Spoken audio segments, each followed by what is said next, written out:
next question with Nitin Ram. A practical question again, but it goes to the root of all the previous answers and perhaps all the subsequent answers. This question is, how does one manage the monkey mind? It comes into play for hurt, it comes into play for anxiety, it comes into play for negative feelings. But let's start, let's say, with simple things, apparently simple things, that it runs after small temptations all the time. Now, you don't want to go all the time and talk yourself out that this is not important, why am I going into it? Why should it, how can we make sure that it doesn't go there at all? To the smallest temptations. Yeah, starting from there, and how does one control this monkey mind? Or deal with this. Deal with it, manage it. Yeah. Yes. You said temptations, the mind runs around temptations. I have been asked by many people this question during last 15 years, that like we want to go deeper, maybe we want to go to something which is undeniable peace or unchangeable peace, but we are interested in that, but the smaller temptations keep us busy, keep us engaged, and again drag us. Right. Drag us. Right. Isn't, Yeah. isn't that? That's Yes. what you are asking. Yes. Yeah. If you can understand this, where does this temptation come from? What is the root of the temptation? Root of the temptation is desire. Desire is the root of temptation. Where does this desire comes from? Desire comes from something incomplete within us, a sense of incompleteness within us. Isn't that the reason for a new desire? There is some sense of incompleteness within all of us which gives birth to desire. Isn't it? Now, do we experience or have we experienced this sense of incompleteness in deep sleep? Have we experienced? No. So, what I am trying to say is, in deep sleep, there is no sense of incompleteness. So, there are no desires. So, there are no desires. So, the subsequent issues are not there. Now, if we can go a little deeper into this and try to understand, why is it that there is no sense of incompleteness during the deep sleep? Because mind is absent. As I said, the mind is an app got installed in our systems, in all of us during the age of 2 or 2.5. Okay. And after the age of 2 or 2.5, when that mind got installed, the app got installed, the issues have started. Now, if first, can we look at our life before 2 or 2.5 years of age? That is one way of looking at it. There was no sense of incompleteness until the age of 2 or 2.5. Why was that? Because that mind was not active. Now that the mind app is active, so the subsequent issues have started, and then it started going to the smaller temptations, you said, as you said. Now understand that during the waking state, these temptations are there only during the waking state, where one has to look at the thing that where does this mind run? As I said, the temptations is the result of a desire, and desire is the result of sense of incompleteness.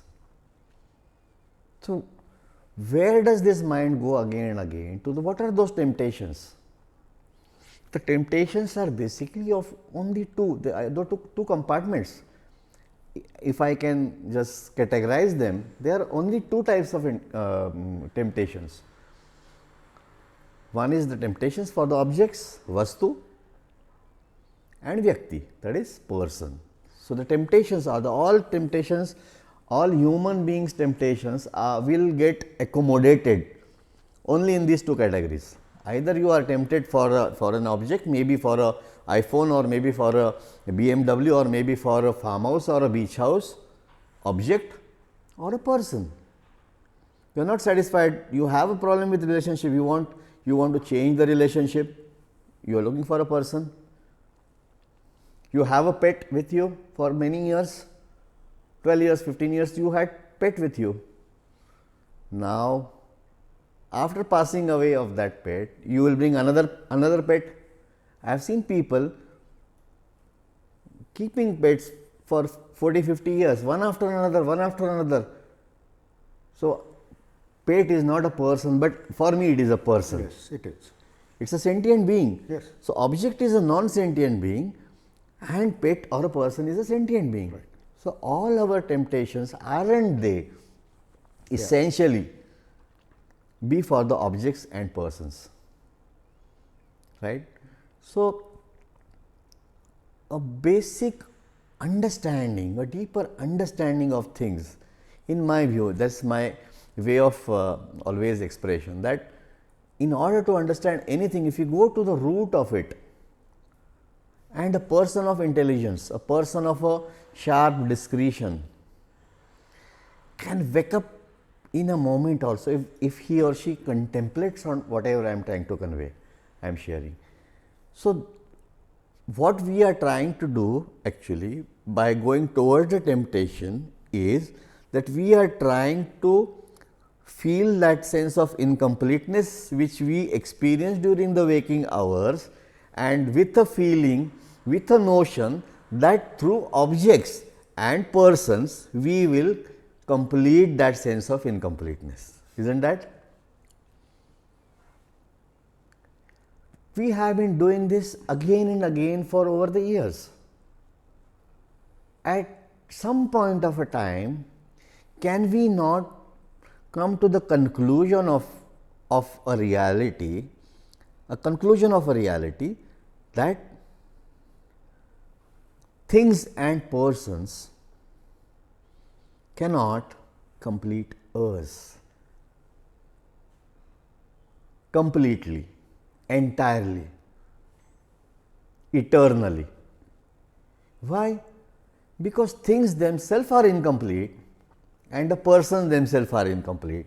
So, how can an incomplete object or an incomplete person complete us? Is it possible?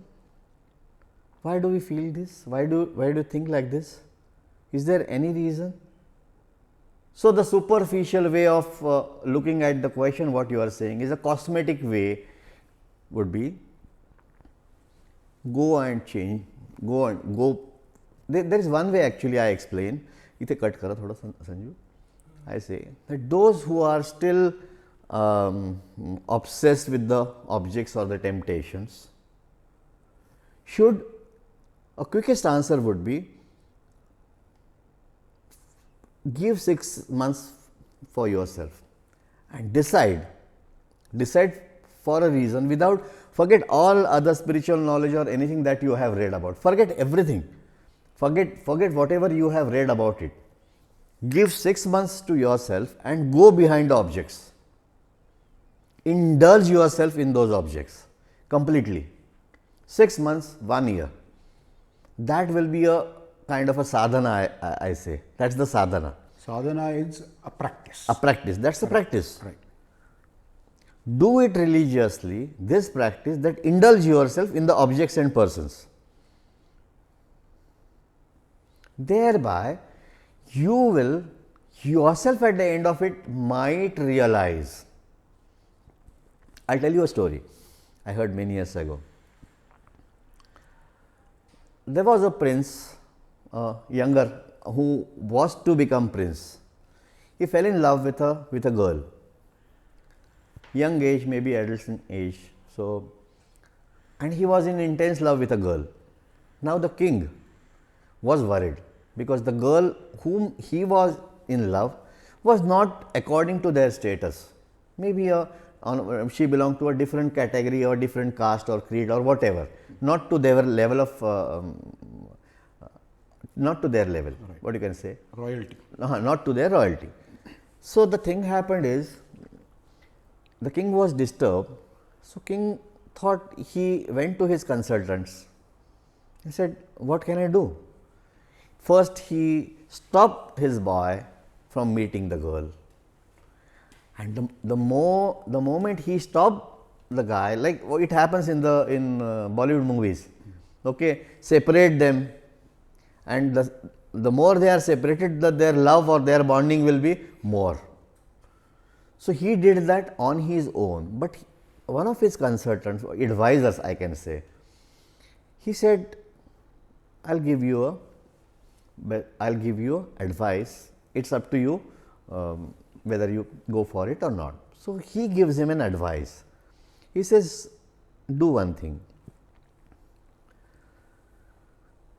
keep both of them together for 3 months. The king was upset. He said, what are you saying? How can that be possible? They are in intense love. And you are asking me to keep them together for 3 months in one room. No access to the external world. He said, listen to me, and I am sure you will thank me after the 3 months. So this is something very different. The king accepted because the advisor was very senior person and very intelligent one. So he kept both of them together in a room in the palace for 3 months. Now what happened? The so-called love, the so-called affinity, or what you call it, like crush. So something happened for few days, maybe they were together. They must have done whatever they always wanted to do it. And as the days progressed, they stayed together. So they started, for few days it was a honeymoon. So it is like what happens after the marriages. So it will go on for a couple of years, it will be a honeymoon period for a couple of years, and then what happens? Then you will get to know more about the other person. The same happened with the boy and a girl. When they used to meet for a certain period, they used to be in a different different charm or whatever. I don't know what to say. Putting their best face forward. Yeah, putting their best face forward. Right. But slowly, or you can say, they are wearing their best of the masks, or best of the makeups. Now, how long a makeup lasts? Can you tell me? The best of the best brands in the world, how long they last? Few hours? Not few days, few hours. They won't make such a kind of product which will last for many days, otherwise they will get ruined. Right. So the best of the best makeups in the world will last for a couple of hours. So their makeup started disappearing, dissolving, and more days progress, maybe 8 days, 10 days or a week or two. Their real faces started coming in the front, and then the friction started. They were kept in a room. So there was not even a bathing arrangement was not there. The advisor was intelligent. So they were sweating, the clothes are same. So you can imagine a situation where the friction started. How long that honeymoon can go on for? How long can that honeymoon can go on for? So they started getting to know each other, likes and dislikes, and then that frequency were not getting match. When they go on a deeper level, bodily the frequency will match with the animals also. The body frequency is the lowest frequency. So, that matches with the animals also, and humans also are united on the body level only. All our unions are on the body level. That happens for animals as well. But when you go on a deeper level, maybe to the mental level, to the level of understanding, the level of comprehension, then they started the friction. Something the boy would say, the girl would disagree. Something the girl would say, boy would disagree. And then it went on, and after a month it so happened that both of them became intolerable to each other. So, forget 3 months. Within a month, they became intolerable to each other. Said, no, I have nothing to do with you, get rid of me. But 3 months they were kept deliberately. The moral of the story is basically, when you live life intensely with things and persons, that is the reason I said that live your life intensely, indulge in objects and persons for a year, and I bet. But we do not do this. We do not do this because we have some sense of right and wrong within us based on our conditionings, wherever you are. Different religions have different conditionings. So, that conditioning is playing a role on the back of the mind, and then we said, no, you should be religious, you should be doing something like this.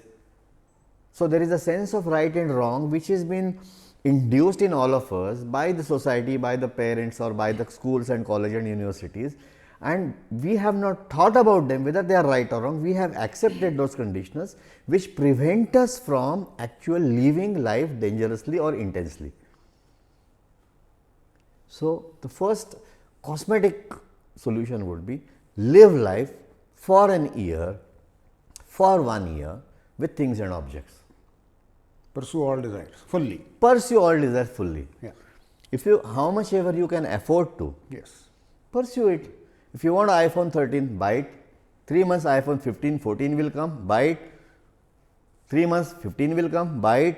3 months 16 will come, buy it.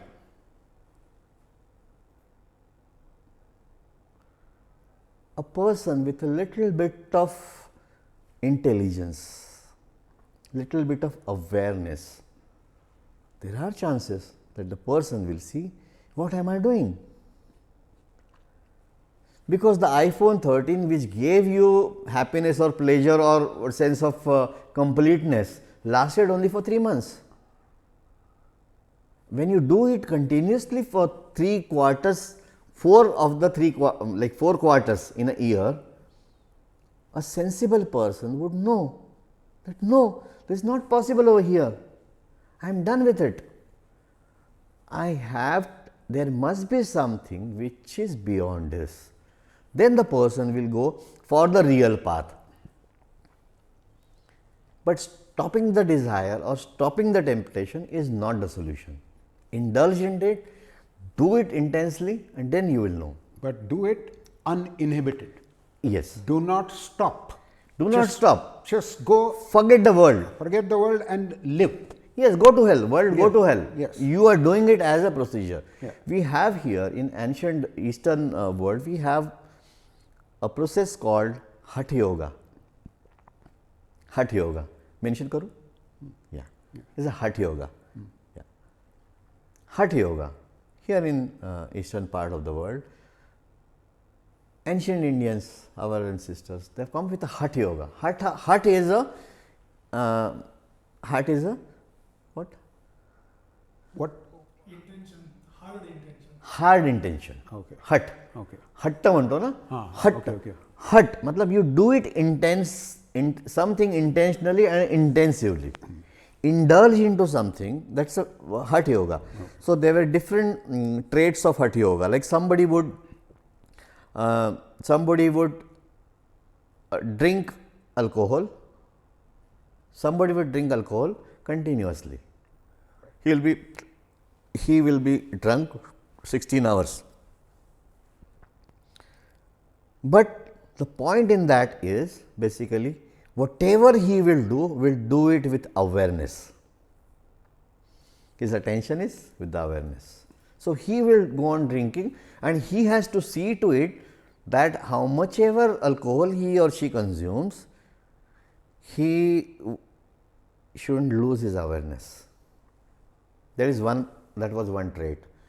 Another trait was like somebody would go and sit in a smashan. Smashanला काय म्हणतात? Funeral place. Funeral place, and go on observing the cremations. Hatha yoga. Do it intensively.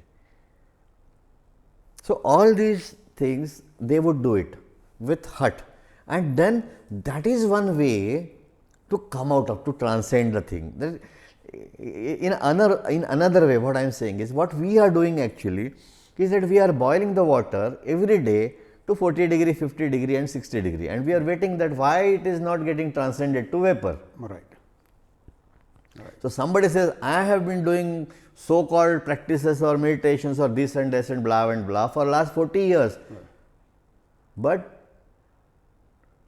you have been boiling yourself never until 100 degrees Celsius. Right. You reach with some practices with 80 degrees, 90 degrees, and then again you go back to that. Right. What I am trying to say, indulge for an year is bring yourself to that 100 degree temperature and then see what happens. You yourself will have that experience that yes, how long you can expect that sense of, feel that sense of incompleteness within you through different objects or different persons. If that had that happened, you would have been happy so far, because so far you have already done that for so many years. So, a basic understanding, if it can get developed, then a person will be willing to go on his journey towards the higher awareness or higher state of consciousness. One of our deeper insights which I realized many years ago, when people started asking me, like, we are attracted towards some of the temptations, as you said, and then what to do about it. When I contemplated on a deeper level, what I understood, what I realized basically is that the temptations attract us. Temptation number 1, 2, 3, 4, 5, and we try to pursue for them. Okay, we try to get them. After getting a temptation fulfilled, okay, what happens? Be it object or a person related, irrespective of that temptation is of a person or an object, irrespective of that, what happens actually is, when one aspire for some objective temptation and he or she gets it. See, you want a for example, you want to have a BMW, a car, a luxurious car maybe, and after a period, how much ever time you might need to buy that car, and then you work for it, you desperately go for it, you earn more and put your efforts, and then you are able to, after say months or so, you are able to get that car. What happens when you buy that car? The moment you buy that car, you feel complete, you feel contented. Oh, wow, I got it. Just giving an example, it can be any other according to each person's desires. You feel wow. And then those moments of wow lasts for few more moments, few more hours, few more days. Maybe somebody would post a selfie with a car, or somebody, say for example, there are so many nowadays going to Mount Everest. They put in a lot of efforts and money and everything, and then they just want to go to Mount Everest. I have seen recently, there is a queue there on the Mount Everest. A queue. There are accidents. Traffic jam. Traffic jam. And there are people who are interested, they spend crores and crores of millions and millions of rupees. But the person reaches Mount Everest and takes one selfie on the Mount Everest and post it on the internet, on the Facebook. Oh wow! How long does that happiness last? Maybe for a few days you will be honored somewhere because it's a very rare occasion, rare achievement. But how long? Do you remember name of a person, name of a person who conquered Mount Everest last year? Do we remember? Now there are hundreds and thousands of people. What I am trying to say is that when we get that, we achieve that, when we buy that commodity or an object or achieve that experience basically, we get a wow moment. We get a wow moment.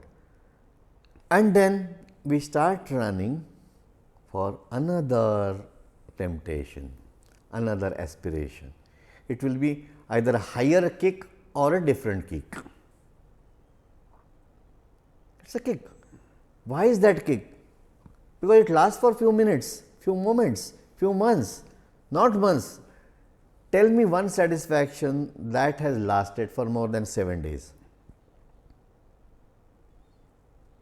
Had it lasted, you wouldn't have been running for the next one. So that's the reason it is a kick. So we start running for another kick, and then another aspiration get fulfilled, temptation get fulfilled, and again we arrived at that moment. Wow! But at no point of time we realize what is actually happening. The insight is, if you can think about it, contemplate upon it, what happens when we get this into wow moment, what is actually happening within us is when that aspiration get fulfilled, a sense of completeness reveals within us. I don't want anything. That kind of a satisfaction that we get, content we get, I just don't want it. Oh wow! The sense of completeness one gets with a physical union. Wow! Nothing more is needed. I am complete. Okay. Now, what exactly is happening is, when we get this object or even a physical union, what is actually happening is that when we arrive at that sense of completeness, that sense of completeness doesn't come from outside.